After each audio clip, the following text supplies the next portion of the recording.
I now call upon the leader of the opposition from Tel Aviv.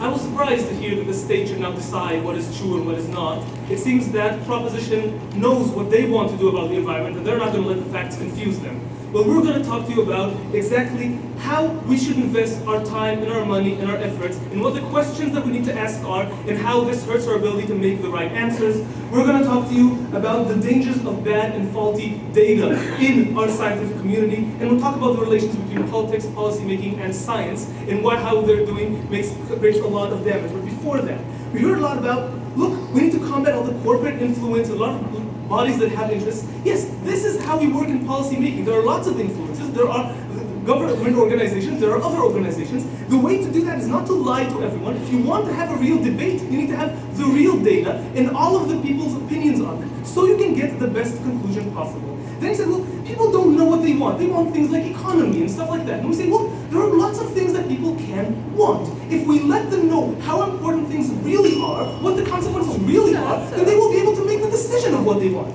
Later he said, well, they're not aware, they don't know about it. And here's the distinction. We are all for publishing data. We are all for publishing statistics. We're all for writing everywhere, look, it's really important to talk about the environment. But all of that is giving them real data that will make them more aware, but not aware of lies, aware of what the situation really is. And lastly he said, well, it's going to work because people believe scientists who think climate science is already tainted with people saying, well, look, this is politicized and so on. This will make it even worse. It'll make it so that even when we do give the right facts, people may not believe, and that is simply bad. And now, to my first point, how do we invest the money that we have in order to save the environment or do lots of other things? Because the question usually isn't whether we want to save the environment or not. The real question is sort of how.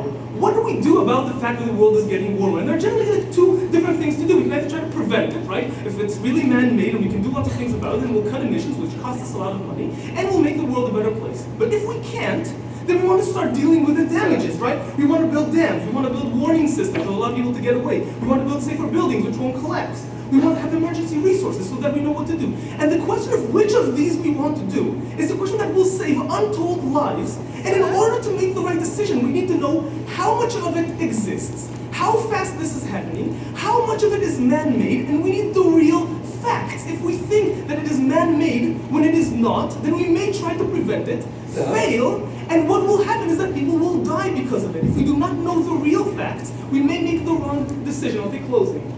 There are people that don't believe in climate change because they don't want to believe in climate change. They've told us we will only start believing in it once you give us this 90% number. Perfect. How are we going If to there start are people who believing don't in believe, if there are people who don't believe because they don't want to believe, that's why it's so important not to let the people who believe now control what facts we have. That will be exactly my third point. Because there is an emotional bias not to change our opinion, that's why we must not let our opinion control which facts we see and believe in. But let's continue to my point. Now, what we're saying is that we need to know how things happen in order to make a decision. But it's not only a decision how to deal with global warming. It's also whether there are other things that are more important. We can't take that money that we use in order to cut emissions to try to stop wars, stop hunger, find a cure for malaria. There are lots of other things. If we want to know what we want to invest on, what will save more lives, we need to decide what is more important. If they exaggerate the data, they may save some people and kill so many others. We think that's horrible. And so what we're saying is very simple.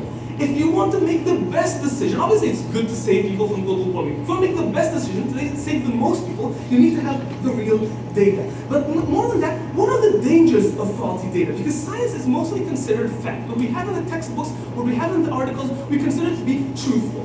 And then later it is used for many different things that proposition isn't even thinking of. For instance, climate data is used in order to see weather patterns and decide how to grow crops and which crops to grow. And it affects agriculture.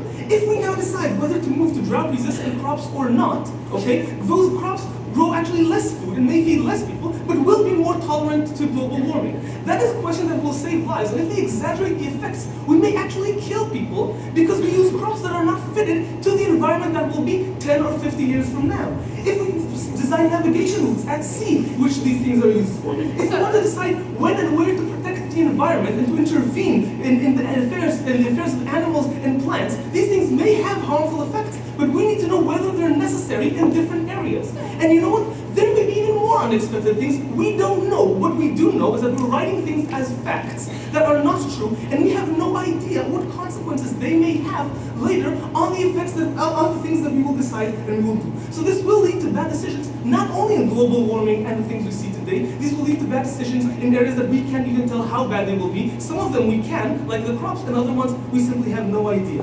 But lastly, the relations between politics and science, because policy making is an act of opinion, it's an act of social policy. What do we want to do? Science tries to realize, how does the world look? And obviously, well, we want to have the right facts in order to make the right opinions and decisions, right? That's sort of obvious, it sort of went through all my speech. But it's more than that, because what happens when we reverse it? What happens when we allow our opinions today to change our perception of the truth and reality? And the thing that happens is, it makes us so much harder to realize when we are wrong, when we are not exactly right, or when we are completely wrong. Because we accept that sometimes we get it wrong. And those are the worst cases. The worst cases are when we think we're right, we're going in the right direction, and we're only doing more damage. And that's the most important thing, is make it as easy as possible to realize our mistakes and to start working better. How does this stop it? Well, first of all, notice that it is hard for people to tell they're wrong, because there's the emotional bias that we heard from proposition, because there's an evidence bias. We don't want to see evidence that contradicts what we have. What they're doing is making it even harder to see when evidence contradicts what we currently think. That's true for global warming, that's true for other things as well. The thing is that as soon as we decide, look, here is our opinion, this is what we think we should do, because of that we will now create the truth around what we think we should do. It'll make it so much harder to realize, even when the actual truth tells us that we're wrong. And so what we're saying is very simple. If you're allowing the opinions today to change your perception of truth, even if tomorrow the truth changes, opinion changes, the situation changes, or anything else causes you to see, well, we were just damn wrong, it'll be so much harder to do it, and the damage that we may be doing will continue much, much longer. So what did we tell you today? We told you that people will make the best decisions if we give them the real and true data. We told you that the fact that we actually change it makes people make wrong decisions on how to spend the resources. We told you the dangers may be untold and unexpected, and we told you that as soon as we allow our current opinion to change the truth, we have much less chance to realize whether we were wrong. For all these reasons, please vote.